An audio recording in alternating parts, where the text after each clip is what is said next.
네, 오늘은 이현도 학생과 서혜진 학생의 학생 강연을 들어보았는데요. 먼저 이현도 학생은 자신의 꿈을 찾고 그것을 성취하는 과정을 자세하게 강연해 주셨고, 서혜진 학생은 자신의 진로인 사회복지사와 관련하여 진로를 찾는 방법을 자세하게 강연해 주셨습니다. 그럼 오늘 여기서 제가 질문이 몇 가지 있는데요. 지금 바로 해보도록 하겠습니다. 먼저 이현도 학생에 대한 질문인데요. 청소년들이 나이가 들수록 직업이 구체적인 직업에서 환상적인 직업으로 넘어간다고 말씀을 해주셨는데 그 이유가 무엇이라고 생각하나요?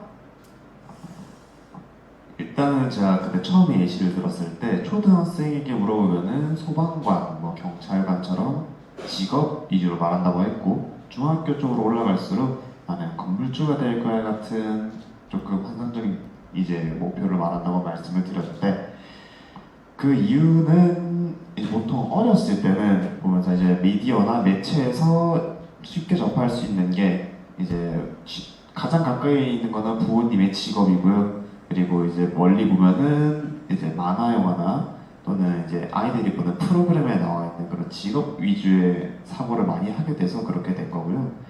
중학교 쪽으로 올라갈수록 이제 뒷전에 말하긴 했는데 직업이 안정해진 채로 이제 생활하는 친구들이 많아서 이제 어렸을 적 했던 그 경찰관이라는 목표보다는 나는 조금 건물주가 될 거야, 나는 세계 최고의 요리사가 될 거야 같은 조금은 더 구체적이지만 직업과는 거리가 먼 꿈을 얘기한다고 이제 말씀을 드린 겁니다.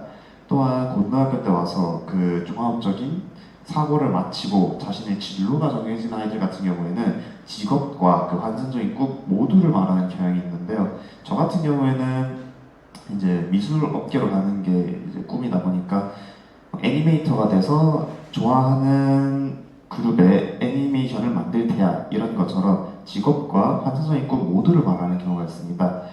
이런 것처럼 사람이 성장을 하면서 접하게 되는 환경이 달라지고 접하게 되는 사고가 달라지면서 이제 말하게 되는 진로가 달라진다는 그런 얘기를 하고 싶었었던 겁니다. 예. 네, 감사합니다. 저도 조금 공감되는 부분인 것 같습니다. 그럼 이번엔 예진님 관련된 질문입니다. 강연 중에서 공부보다 좋아하고 하고 싶은 일을 하라고 말씀하셨는데, 그럼 좋아하고 하고 싶은 일을 아직 찾지 못한 학생들은 어떤 식으로 찾으면 좋다고 생각하시나요? 네, 제가 강연에서 공부보다도 하고 싶은 일을 하라고 했는데 이걸 찾지 못하시는 분들은 제가 다양한 경험을 많이 해보라고 하였잖아요. 그래서 다양한 경험을 토대로 자신이 하고 싶은 일을 찾으시면 될 것 같습니다. 네, 좋습니다. 그럼 저도 다양한 경험으로 제가 하고 싶은 일을 잘 찾아보도록 하겠습니다. 그럼 현두님의 강연 중에서 행동의 원리는 신념, 목표, 생존이 이렇게 세 가지 있다고 말씀해 주셨는데요. 현두님의 행동에서 신념, 목표, 생존 중 가장 많은 비율을 차지하는 행동 원리는 무엇이라고 생각하시나요?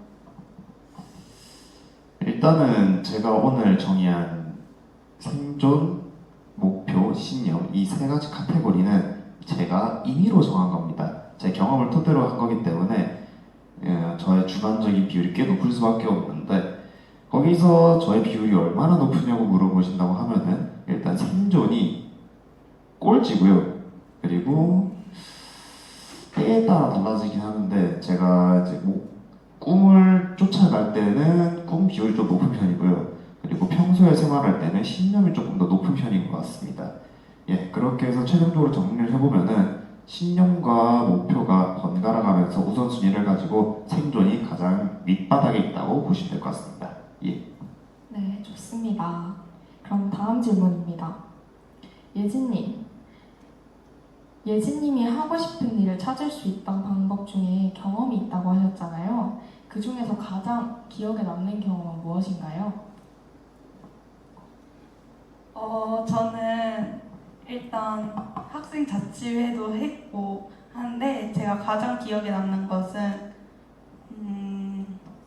살짝만 고민 좀 해볼게요. 네. 일단 제가 사회복지사라는 꿈을 꾸게 해준 자원봉사 이야기를 해볼 건데요. 저는 지역아동센터에서 자원봉사를 하면서 다양한 아이들을 만나보았는데 아이들의 공부를 가르칠 때도 있고 아이들이랑 신나게 놀 때도 있는데 항상 아이들이 저를 만나면 언니, 누나, 예진이 누나 이런 식으로 엄청 반갑게 맞아주고요. 항상 이야기도 떼잘떼잘, 쫑알쫑알 엄청 귀엽게 이야기하는 아이들의 모습을 보니 행복했습니다. 그렇구나. 그럼 추가로 질문을 드리고 싶은데요. 남들을 도와주는 직업이 정말 많고 많은데 그 중에서도 사회복지사를 진로로 정하신 이유는 무엇인가요? 저는 사회복지사라는 직업을 들었을 때는 처음에는 내가 잘 할 수 있을까? 라는 생각이 들었어요. 저는 원래 사회복지사보다는 유치원 교사 꿈에 가까웠거든요. 근데 아이들과 노는 것도 재밌었고 그냥 다양한 활동을 해보니까 사회복지사라는 직업이 저에게 아주 잘 맞고 재밌었던 기억이 많아서 사회복지사라는 꿈을 꾸게 된 것 같습니다. 네, 그럼 예진님에게는 마지막 질문이겠습니다. 혹시 익숙치 않은 진로인 사회복지사를 추천하는 친구들의 유형은 무엇이라고 생각하나요? 다시 한 번만 얘기해 주세요. 네, 사회복지사라는 직업을 추천하는 친구들의 유형은 무엇일까요? 좀 자신을 더 엄청 사랑하는 아이한테 추천을 해줘야 될 것 같다고 생각합니다. 사회복지사는 좀 사회적 약자분들을 돌보는 직업도 될 수 있는 직업이어서요.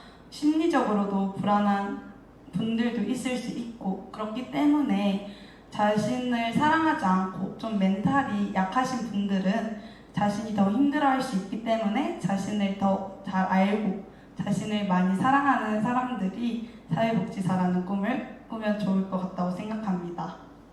네, 감사합니다. 그럼 이번 현주님 질문을 마무리로 이번 학생 강연을 끝마쳐 보도록 하겠습니다. 현주님, 꿈을 성취하기에까지 실패가 없진 않을 것 같은데요. 실패를 할 때 극복하는 자신만의 방법이 있나요?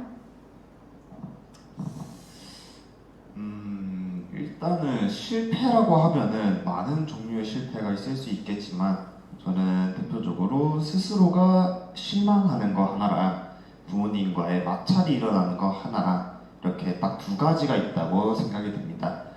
우선 먼저 자신에 대한 실망에 대한 실패를 먼저 말씀을 드리면은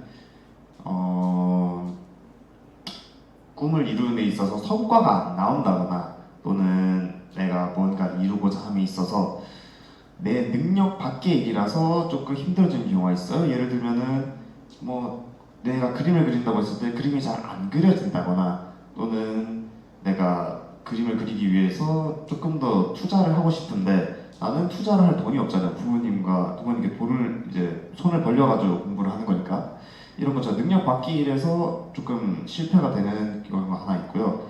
부모님과의 마찰이 있는 경우에는 말 그대로 부모님이 이 꿈을 응원해주지 않을 때 나오는 일입니다. 단편적으로 이제 가장 많은 학생들이 이 과정에서 꿈을 수정하고 꿈을 접고 하는 일이 많다고 생각이 드는데요. 부모님이 그 직업은 너무 위험하지 않겠냐, 그 직업은 너무 뭔가 돈이 안 벌린다라거나 너한테는 좀 안 맞을 것 같다 하면서 반대를 하시는 경우가 꽤 있어요. 그렇게 부모님과의 마찰이 있는 경우가 이렇게 두 가지 실패가 있는데 제가 해결한 방법은 저는 제 자신한테 실망을 겪을 때마다 전 될 때까지 했습니다. 예를 들면은 그림이 안 그려진다 그러면 그림이 그려질 때까지 계속 그렸고요. 제가 학원을 주 5회를 다니고 싶은데 주 3회밖에 안 다니고 있을 시절 부모님을 주당 2회 정도로 해서 계속 대화를 나눴고 한 2주 정도 설득한 끝에 주 5회로 바꾸게 되었습니다. 그리고 부모님이 동의를 안 해주실 때는 저는 그때는 부모님이랑 마찰이 꽤 많은 시기였어요. 이제 발표 때도 잠깐 언급을 했었는데 고등학교에 올라오면서 이제 아버지랑 많은 이야기를 나누게 되었다고 이제 말씀을 드렸잖아요.